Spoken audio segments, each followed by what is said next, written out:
Everyone, how are you all. I hope आप सब बहुत अच्छे हैं। सो आज की वीडियो में हम क्या करने वाले हैं, आज की वीडियो में मैं आपके साथ प्रेजेंट इंडेफिनिट टेंस यानी कि प्रेजेंट सिंपल टेंस के कुछ सेंटेंसेस को शेयर करूंगी। लास्ट वीडियो में मैंने बताया था प्रेजेंट इंडेफिनिट टेंस के बारे में, प्रेजेंट कंटिन्यूअस के बारे में, परफेक्ट एंड परफेक्ट कंटिन्यूअस के बारे में। चारों टेंसेस के बारे में मैंने थोड़ा थोड़ा बताया था, नॉट इन डिटेल, मैंने डिटेल में नहीं बताया था। यस तो आज के वीडियो में हम सेंटेंसेस को करेंगे प्रेजेंट इंडेफिनिट के, प्रेजेंट सिंपल टेंस के सेंटेंसेस को करेंगे और उसके बाद you will be able to do present indefinite tense. इन सेंटेंसेस की हेल्प से आपको प्रेजेंट इंडेफिनिट टेंस पूरे अच्छे से समझ में आ जाएगा। लेकिन उससे पहले मैं आपको सब्जेक्ट के बारे में थोड़ा सा क्लियरिटी देना चाहूँगी और उसके बाद थोड़ा सा मैं बताऊँगी कि किस तरह से हम सिंगुलर सब्जेक्ट के साथ किस तरह से वर्ब को यूज़ करते हैं और प्लूरल सब्जेक्ट के साथ किस तरह से वर्ब को यूज़ करते हैं। सो सब्जेक्ट मैंने बताया था प्रेजेंट टेंस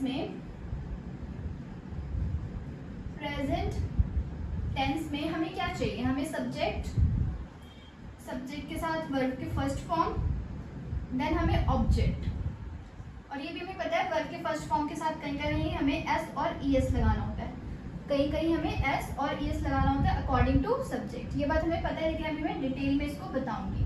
ठीक है, प्रेजेंट इंडेफिनिट में हमें सब्जेक्ट चाहिए, वर्ब का फर्स्ट फॉर्म चाहिए और ऑब्जेक्ट चाहिए। अब इसके लिए सब्जेक्ट जो हमारा टू टाइप्स है, एक सिंगुलर सब्जेक्ट, ठीक है, सिंगुलर सब्जेक्ट क्या है, सब्जेक्ट जो उस काम को कर रहा है, डूअर ऑफ एनी वर्क, जो किसी काम को करता है वो सब्जेक्ट कहलाता है। तो doer of any work is called subject. So subject, singular subject and plural subject. हम आई है सिंगुलर बट हम इसको प्लूरल की कैटेगरी में रखते हैं। I, we, you, they and two names, ये हमारा प्लूरल है। Plural means more than one. अब सिंगुलर में क्या क्या है, सिंगुलर में he, she, it and one name. अब प्रेजेंट टेंस में हमें इतना तो क्लियर है हमें कि वर्ब के फर्स्ट फॉर्म को यूज करना है, हमें वर्ब के फर्स्ट फॉर्म को यूज करना है, ये बात हमें क्लियरिटी है प्रेजेंट इंडेफिनिट टेंस में। प्रेजेंट इंडेफिनिट टेंस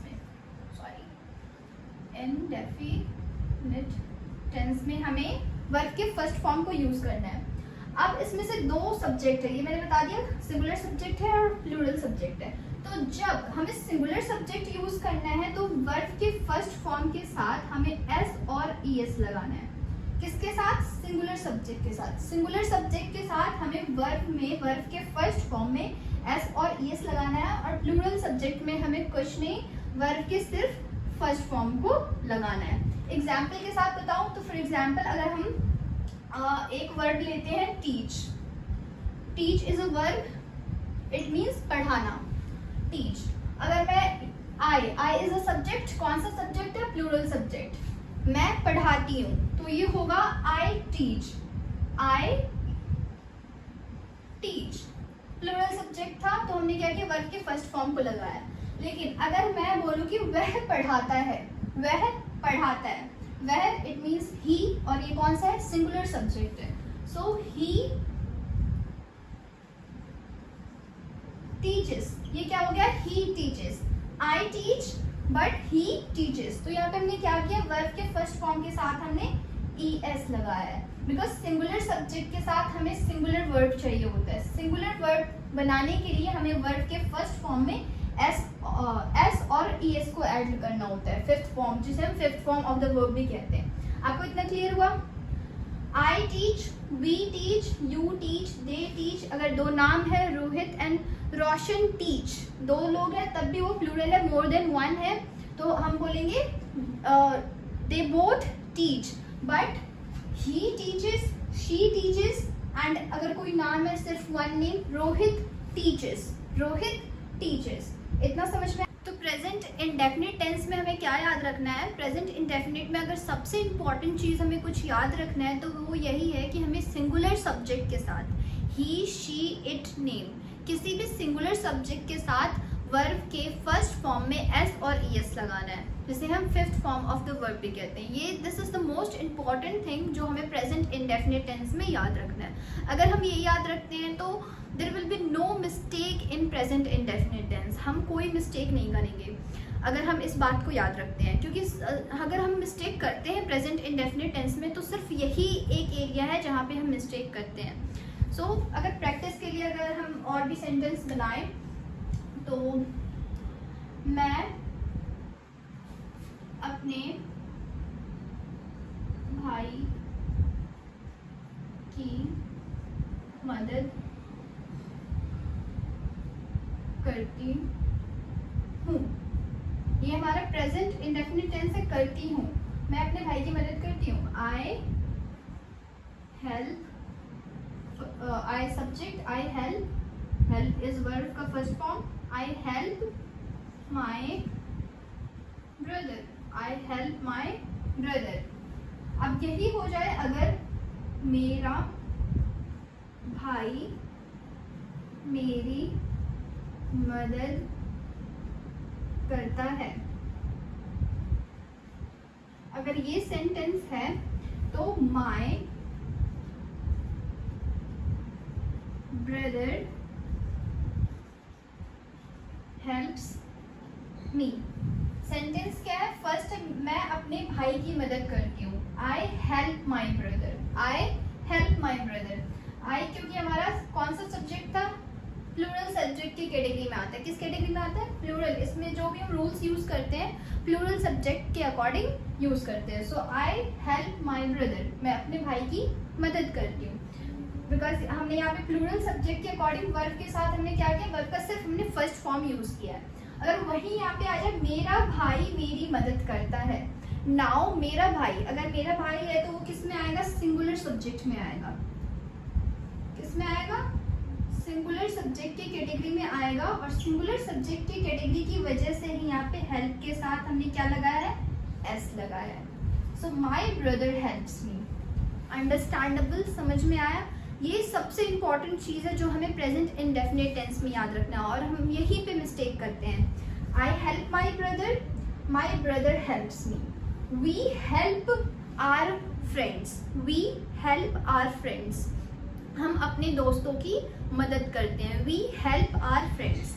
मेरा दोस्त मेरी मदद करता है। My friend helps me. तब क्या हो जाएगा? My friend helps me. एक फ्रेंड की बात कर रहे हैं तो अगर एक फ्रेंड है, my friend, only one friend, my friend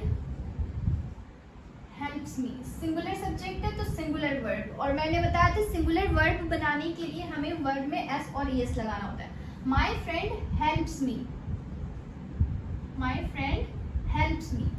अब अगर सारे फ्रेंड्स की बात करें, माई ऑल फ्रेंड्स, माई ऑल फ्रेंड्स। अब हेल्प्स नहीं आएगा, अब हेल्प आएगा। अब क्या आएगा? हेल्प। माई ऑल फ्रेंड्स हेल्प मी। अगर आप इन दोनों सेंटेंस में डिफरेंस को समझ जाते हो तो आपको प्रेजेंट इंडेफिनिट टेंस समझ में आ जाएगा। डिफरेंस क्या है? जब यहाँ पे माई फ्रेंड है, माई फ्रेंड क्या है? सिंगुलर सब्जेक्ट है। माई फ्रेंड सिंगुलर सब्जेक्ट है क्योंकि यहाँ पे एक फ्रेंड की बात हो रही है। सो माई फ्रेंड हेल्प्स मी। जब भी सिंगुलर सब्जेक्ट है तो हमारा वर्ब भी सिंगुलर होना चाहिए, और सिंगुलर वर्ब के लिए मैंने बताया है, फिर से बता रही हूँ, वर्ब के फर्स्ट फॉर्म में हमें एस और ईएस का यूज करना होता है। तो माई फ्रेंड हेल्प्स मी, माई फ्रेंड हेल्प्स मी। मेरा एक कोई दोस्त मेरी मदद करता है। लेकिन अगर वही मैं बोलूँ माई ऑल फ्रेंड्स, अब जो ये सब्जेक्ट जो मेरा सिंगुलर था ना, अब यहाँ पे अगर ऑल वर्ड लगाने की वजह से, फ्रेंड्स की वजह से ये प्लूरल हो गया। Plural means more than one. अब मोर देन वन है, प्लूरल है, तो वर्ब भी मेरा क्या होना चाहिए? प्लूरल होना चाहिए। So my all friends help me. अगर आपको ये सेंटेंस, मैं फिर से कह रही हूँ, अगर आपको ये सेंटेंस समझ में आ जा रहा है, इन दोनों सेंटेंस में डिफरेंस पता चल रहा है कि क्या डिफरेंस है, तो आपके लिए प्रेजेंट इंडेफिनिट टेंस अब इजी है। आपको अब प्रेजेंट इंडेफिनिट टेंस समझ में आ जाएगा इजीली। सो हमने ये सेंटेंस किया। अब हम प्रेजेंट इंडेफिनिट टेंस के कुछ सेंटेंसेस को कर लेते हैं। सो फर्स्ट सेंटेंस, मैं इंग्लिश पढ़ाती हूँ। मैं इंग्लिश पढ़ाती हूँ, ठीक है। So I teach English, I teach English. I subject, verb पढ़ाना, ऑब्जेक्ट इंग्लिश। आई क्या है? सब्जेक्ट है, टीच क्या है? वर्ब है, और यही हमारा रूल हमारा ये है ना, subject plus verb then object. तो यहाँ पे भी हमारा आई सब्जेक्ट है, टीच क्या है? वर्ब का फर्स्ट फॉर्म है, first form of the verb, and object क्या है? इंग्लिश। I teach English. अगर हम इसका नेगेटिव करेंगे, जो मैंने पहले ही बताया अपने प्रीवियस वीडियो में, तो क्या हो जाएगा? हम डू का यूज करेंगे, डू और डज का यूज करते हैं नेगेटिव के लिए।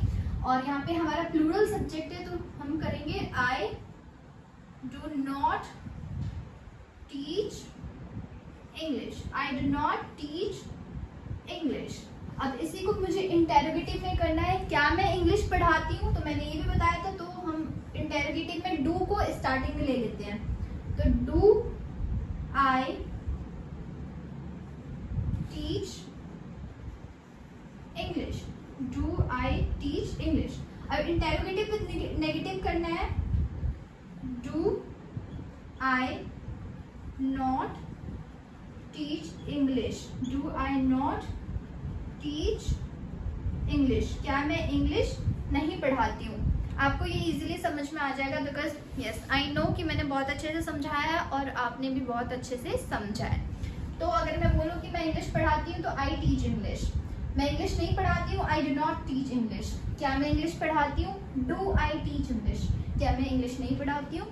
Do I not teach English. और डू और नॉट को आप एक साथ डोंट भी बोल सकते हो, don't I teach English, don't I teach English. अगर आप पहले ही वाली बात समझ चुके हो कि प्लूरल सब्जेक्ट के साथ हमें वर्ब के फर्स्ट फॉर्म का यूज करना होता है, प्लूरल और सिंगुलर के साथ फर्स्ट फॉर्म में एस और ईएस लगाना होता है, तो आप इस बात को समझ जाओगे। अगर वह, मैं कर दूं सेंटेंस, वह इंग्लिश पढ़ाता है,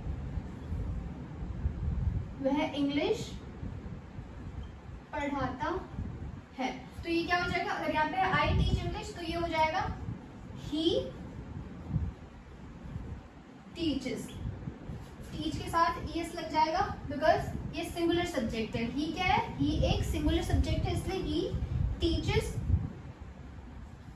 इंग्लिश। और इसी का नेगेटिव करना है, तो यहाँ पे मैंने डू यूज किया है।